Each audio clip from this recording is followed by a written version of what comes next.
নমস্কার, আমি সাধনা আবার একটা নতুন ভিডিওতে স্বাগত জানাই। এখন ঘড়িতে বাজে হচ্ছে পুরোপুরি 9টা।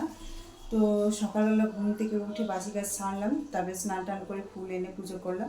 পুজো করা হলো, এখন ঠাকুরকে নিবেদন করতে দিয়েছি। আর তারই ফাঁকে 5-6টা রুটি করতে ছিল, রুটিও করে নিলাম। এই যে এখন এটা শেষমেশ রুটি করতে আছে। আর এদিকে রুটি করে নিয়েছি, যে খানিকটা রুটি করেছি। এই যে এই যে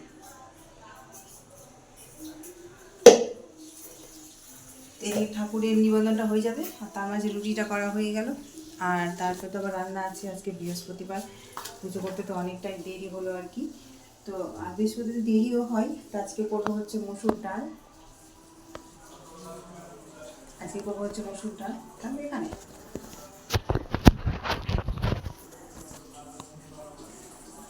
আচ্ছা,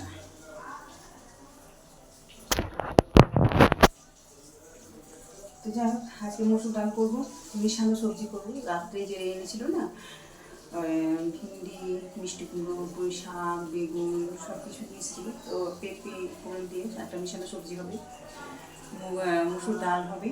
আর দেখি কিছু ভাজা টাজা করা যায় কিনা। তো এখন তো ওই যে হচ্ছে, তারপরে ঠাকুরের নিবেদন করা প্রসাদ তুলবো, তুলে বাসনটা ধোবো, ধুয়ে একটু চা খাবো।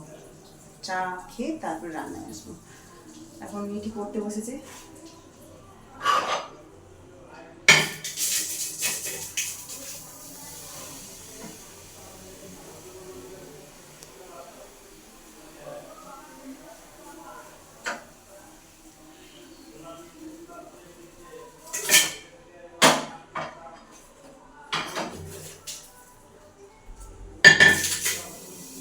চলো, মিটি পড়তে বসেছে।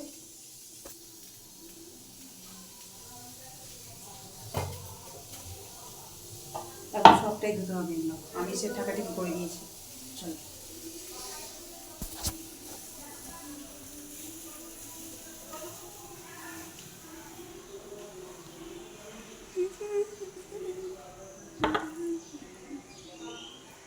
এই যে এই যে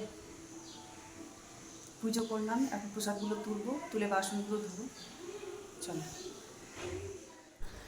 বন্ধুরা, ঘড়িতে এখন বাজে হচ্ছে 12টা। আমি বৃহস্পতিবার পুজো সারলাম 9টায়।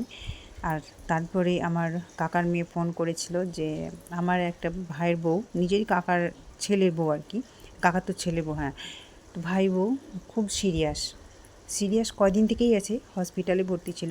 পেটে টিউমার বাস্ট হয়ে গেছিলো, অপারেশন হয়েছিল। তো দুদিন বেশ ভালোই ছিল।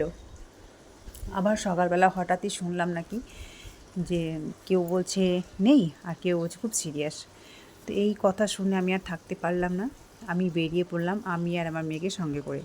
আমার বরটি স্কুলে গেছে, ছেলেও স্কুলে গেছে। ছেলে বর কেউই জানে না, আমি তালা দিয়ে বাড়িওয়ালাকে চাবি দিয়ে বেরিয়ে পড়েছি। আর তারপরে এখানে এসে শুনেছি যে ও মারা গেছে। গতকাল 2টা নাগাদ মারা গেছে আর কি, তো ডাক্তার বলেনি।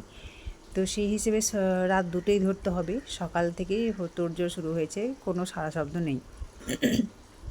তো যাই হোক, এখন ঘড়িতে বাজে হচ্ছে 5:30, বিকেল 5:30। আনতে সব কাজ করতে এই যে সে রথে করে নিয়ে আসলো। তো এসে শুনে সত্যি ভীষণ খারাপ লাগছে। আর তাছাড়া আমার বরের স্কুলের ছাত্রী আবার, আমার এই ভাই বউটার বাড়ি হচ্ছে আমার বর যেখানে স্কুলে চাকরি করে সেইখানে। তো খুবই খারাপ লাগছে, খুবই দুঃখজনক একটা ঘটনা। হঠাৎই একটা শোকের ছায়া নেমে আসলো, ভাবতে পারিনি। কিছুদিন আগে বিয়ে বাড়ি গিয়েছিলাম, বিয়ে বাড়িতে কত সাজসজ্জা, কত আনন্দ ফুর্তি আহ্লাদ সব কিছুই হলো। তো আমরা কেউই ভাবতে পারিনি যে এই যে বিয়ে বাড়ি গেল, এই ওর বাড়ি থেকে শেষ যাওয়া। আর যে ও নিজের শবদাহ নিয়ে আসবে, ও যে মৃত্যু, ওর যে মৃত্যু হয়েছে, ওও নিজেও কল্পনা করতে পারেনি যে বাড়িতে আর নিজের জীবিত অবস্থায় আর ফিরতে পারবে না। তো এই যে নিয়ে এসেছে, এখন তুলসী তলায় রেখেছে। খুব খুব খারাপ লাগছে আর কি। এই অল্প বয়স, 2টো বাচ্চা আছে, একটা মেয়ে একটা ছেলে। তো মেয়েটা নর্মাল না আবার যদিও। তো সারাক্ষণ যে ছেলে মেয়ের পিছনে সময় কাটাতো, সময় দিত, সেই মাই এখন আর ছেলে মেয়েদেরকে ছেড়ে গেছে। সত্যি খুব খারাপ লাগছে, খুব খারাপ লাগছে, ভীষণ খারাপ লাগছে। কেউ চোখের জল থামতে পারেনি, থামতে পারারও কথা না। এই অল্প বয়সে যে চলে যাওয়া খুবই একটা কষ্টকর ব্যাপার, খুবই একটা কী আর বলবো। তো যাই হোক, সবাই ভেঙে পড়েছে। আমরা কেউ কল্পনা করতে পারিনি যে এই বয়সে এত তাড়াতাড়ি হারাতে হবে আর কি। তো ভগবানই যখন ডাক দিয়েছে, কিছু তো করার নাই।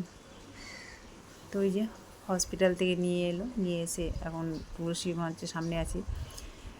কেউ কোনো কিছুই করতে পারছে না, সকাল থেকেই কান্নাকাটি পড়েছে আর বাড়িতে কেউ ছিল না, যদিও বাড়িতে সবাই হসপিটালে গিয়েছিল সিরিয়াস শুনে, কিন্তু ওখানে গিয়ে দেখে মৃত। আমার কাকুর ছেলেটা যদিও ছিল, তবুও আমার কাকুর ছেলেও জানতে পারেনি। তো যাই হোক, কিছু করার নেই। তখন সবাই মুখে জল দিচ্ছে, এইদিকে পালকি সাজানো হয়ে গেছে। এক একটা গানের সঙ্গে এক একটা সত্যিই ভীষণ জড়িত থাকে, বাস্তবে মিল থাকে। খুব মায়া, যখনই যেতাম তখনই আসতো, পাশে বসতো, গল্প করতো, হই হল্লো। বিয়ে বাড়িতে বেশি আনন্দ ফুর্তি একেবারে মাতিয়ে রাখতো। সাদাসিধে মেয়েটা ছিল, খুব সাদাসিধে, ভালো লাগতো। তো যাই হোক, ও নিজেও ভাবতে পারিনি যে বিয়ে বাড়ি যাব বেড়াতে আর আমি ফিরে আসবো না বাড়িতে। তো আমরা কেউ কল্পনা করতে পারিনি। আমরা যে বিয়ে বাড়ি গিয়েছিলাম, আমারই একটা দিদির ছেলের মানে বোনপোর বিয়ে হলো, আর সেই বিয়ে থেকে আবার আমার এই ভাই বউটা ওর কাকার মেয়ের বিয়েতে গিয়েছিল। তো পরপর দুটো বিয়ে খাওয়ার পরে এই 15 দিনের মধ্যে বাড়ি ফিরল মৃত হয়ে। ওর কাকুর মেয়ের বিয়েতে হঠাৎই খারাপ হয়ে যায়, তখন ওর মা হসপিটালে ভর্তি করে। তারপরে তো বলে যে পেটে টিউমারটা এরকম হয়েছে, বাস্ট হয়ে গেছে, ইনফেকশন হয়ে গেছে, অপারেশন করতে হবে। অপারেশনও করেছে, কিন্তু কিছুই করার গেল না।